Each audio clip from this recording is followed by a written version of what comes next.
లలితా సహస్రనామము. లలితా సహస్రనామమును విశేషంగా ఎవరైనా పారాయణ చేసుకుంటే వాళ్ళకి కలిగే ఫలితం అంతా ఇంత కాదు. కొంతకాలం క్రితం డేవిడ్ అనేటువంటి ఒక ఆంగ్లేయుడు ఉన్నాడు.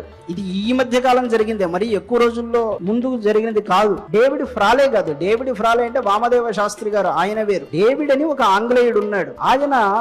ఆయన భార్యకి గర్భం వచ్చినప్పుడు అమెరికాలో ఒక హాస్పిటల్లో చూపించాడు. వాళ్ళు చెప్పారు, సరిగ్గా ఇంకా 3 నెలల్లో ప్రెగ్నెన్సీ వచ్చింది కదా, డెలివరీ అయితే నీ భార్య అయినా చనిపోతుంది లేదా నీ బిడ్డ అయినా చనిపోతుంది. ఇద్దరిలో ఎవరో ఒకరే బతుకుతారయ్యా, మీరే ఆలోచించుకోండి, ఇప్పుడే తీసేస్తే భార్య బ్రతుకుతుంది అని చెప్పారు. ఆయనకి ఏమి చేయాలో అర్థం కాలేదు. అర్థం కాకపోతే తన పక్కనే ఉన్నటువంటి స్నేహితుడిని అడిగాడు. ఆయన ఒక భారతీయుడు. ఆయన ఏం చేశాడు, హైదరాబాద్ లో ఉన్నటువంటి ఒక పురోహితుడికి ఫోన్ చేశారు. ఫోన్ చేసి ఇలా ఉందండి అంటే, లలితా సహస్రనామం రోజు వినమని చెప్పండి, ఆ ప్రభావం వల్ల ఖచ్చితంగా ఆమె తేరుకుంటారని చెప్పారు. ఆశ్చర్యం ఏమిటి అంటే, అతనికి లలితా సహస్రనామం రాకపోయినా ఆ భారతీయుడి చేత ఆ లలితా సహస్రనామం అంతా రోజు వినిపించుకునేవాట. ఆయన రోజు ఆఫీస్కి